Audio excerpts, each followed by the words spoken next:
Sulod ko lang lang yung kwarto, palo lang so guys, liyan lang ang kinatao. Iniimbestigahan na ngayon ng Don Marcelino Municipal Police Station, katuwang ang Marcelino Municipal Social Welfare Development Office hinggil sa umano'y pang-aabuso ng isang pulis sa isang menor de edad na lalaki sa Sitio Pamungot, Barangay Talaguton, Don Marcelino, Davao Occidental.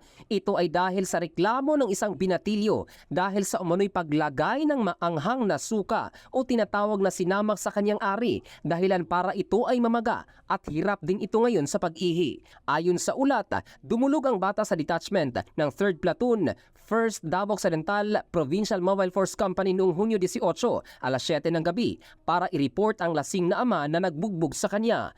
Pero imbis na tulungan, dinala umano ang bata sa kwarto, pinatay ang ilaw, pagkatapos ay pinahubad ang shorts at doon binuhusan ng sinamak ang kanyang pribadong parte. Nagmakaawang biktima kaya't pinakawalan siya ng nasabing pulis.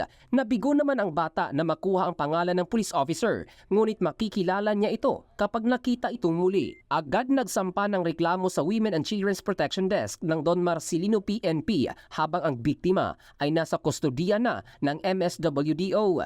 Tiniyak naman ni Police Captain Arvin Ongkay, Chief of Police ng Don Marcelino Municipal Police, na iniimbestigahan na ng kanilang panig ang reklamo kung sino sa mga miyembro ang gumawa nito para masampahan ng kasong kriminal, gayon din sa kasong administratibo. Tiniyak din ng DMMPS na hindi nila babaliwalain ang anumang uri ng pagmamaltrato at pang-aabuso, lalo na kapag may kinalaman ang mga alagad ng batas at mga sibilyan. Hindi pa taon la poli yun, bungagan pa daw nila. Yung isa ko, ingon ako, ayaw na sakit kayo.